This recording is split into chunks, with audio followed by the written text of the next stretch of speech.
হারাম ভালোবাসা আল্লাহ পাক বৈধ করেননি। এমনকি কথা বলার সময় আল্লাহ পাক বলেছেন একজন গায়রে মাহরাম মেয়ে যেন পর্দার আড়াল থেকে কথা বলে, কিছু চাইতে হলে যেন পর্দার আড়াল থেকে চায় এবং গলার ভয়েসটা যেন কর্কশ হয়। আল্লাহর লিমিটেশনগুলো দেখেন আর বাস্তবতা দেখেন।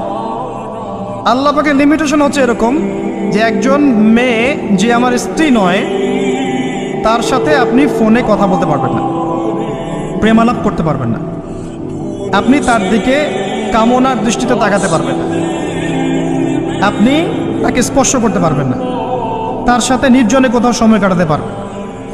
আল্লাহর বাইন্ডিংসগুলো দেখেন। একজন নারীর সাথে ফোনে কথা বললেই কিন্তু সেক্সুয়াল সম্পর্ক হয় না, হয়। একজন গায়রে মাহরাম মেয়ের সাথে যদি আপনি বসে কফি খান তাহলে কিন্তু যৌন সম্পর্ক স্থাপিত হয়নি, এখন হয়।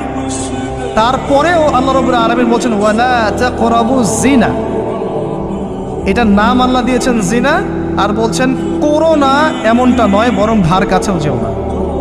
মানে একটা সীমারেখা দেয়া আছে, একটা মাঠ, এর চারপাশে একটা বাউন্ডারি দেওয়া আছে, বাউন্ডারি পর্যন্ত।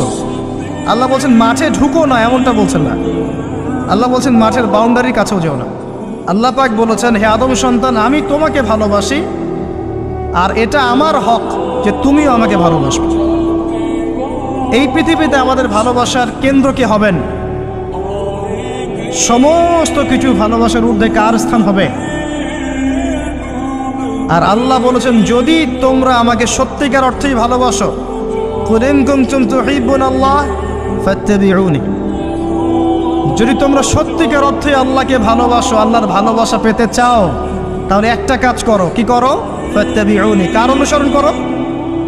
মুহাম্মদুর রাসূলুল্লাহ সাল্লাল্লাহু আলাইহি ওয়াসাল্লাম। আপনি আর আমি আমাদের জীবনের প্রতিটা কাজ যদি মুহাম্মদ সাল্লাল্লাহু আলাইহি ওয়াসাল্লামের তরিকা মতো করি, আপনি প্রমাণ করে দিবেন হে আল্লাহ আমি তোমাকে ভালোবাসি, এবং আপনিও আল্লাহর ভালোবাসা পাবেন ইনশাআল্লাহ।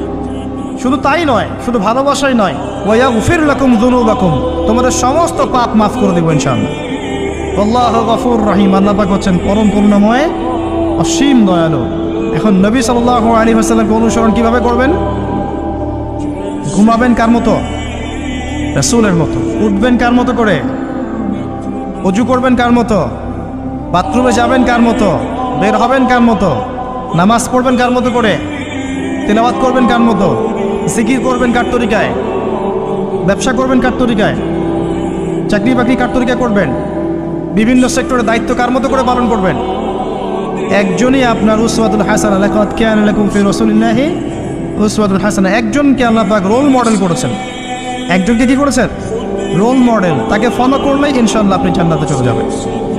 আর এটা কি শুধু জীবনের একটা ক্ষেত্রে করবেন না সমস্ত ক্ষেত্রে করবেন? আল্লাহ তৌফিক দান করুন। আর নবী সাল্লাল্লাহু আলাইহি ওয়াসাল্লামকে যারা ভালোবাসেন তাদেরকে আপনি ভালোবাসবেন। নবী সাল্লাল্লাহু আলাইহি ওয়াসাল্লামকে যারা ভালোবাসেন তাদেরকে আপনি ভালোবাসবেন। যারা নবীকে ভালোবাসে না তাকে কি ভালোবাসবেন? ভালোবাসার মানদণ্ড কি হবে? আল্লাহর জন্য ভালোবাসবো, আল্লাহর জন্যেই ঘৃণা করব। এটা আল্লাহর জন্য কাছে আসা, আল্লাহর জন্যই দূরে যাওয়া। আরশের নিচে আল্লাহ পাক যে কয় শ্রেণীর মানুষকে আশ্রয় দিবেন, যে 7 শ্রেণীর মানুষকে, তার মধ্যে এক শ্রেণী আছে এমন 2 ব্যক্তি যারা পরস্পরকে শুধু আল্লাহর জন্য ভালোবাসে। সুবহানাল্লাহ। কেউ যদি কাউকে আল্লাহর জন্য ভালোবাসে তার উচিত তাকে জানিয়ে দেয়া যে হে অমুক ভাই, আমি আপনাকে আল্লাহর জন্য ভালোবাসি। অমুক দিনী বোনকে বলতে পারে আমি আপনাকে আল্লাহর জন্য ভালোবাসি। এক ভাগ ভালোবাসা দিয়ে পৃথিবী চলছে। এবার আসেন, এই দুনিয়ার জীবনে আল্লাহ পাক রিজিকের পাশাপাশি একজন আদর্শ দিলেন, উসওয়াতুল হাসানাহ দিলেন, তাকে ফলো করতে বললেন। এবং তিনি একমাত্র ব্যক্তি যাকে কবরে দেখানো হবে, প্রশ্ন করা হবে মান হাযা রাজুল বুইসা ফীকুম। মনে রাখবেন, তিনি একমাত্র ব্যক্তি যিনি আপনার জন্য, আমার জন্য, কবিরা গুনাহগার ব্যক্তিদের জন্য কিয়ামতের মাঠে সুপারিশ করবেন।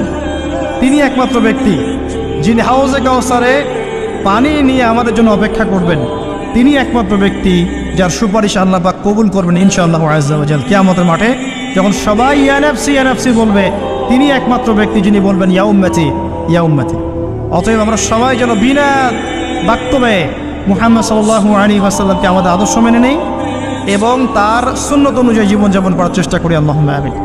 আল্লাহ তৌফিক দান করুন।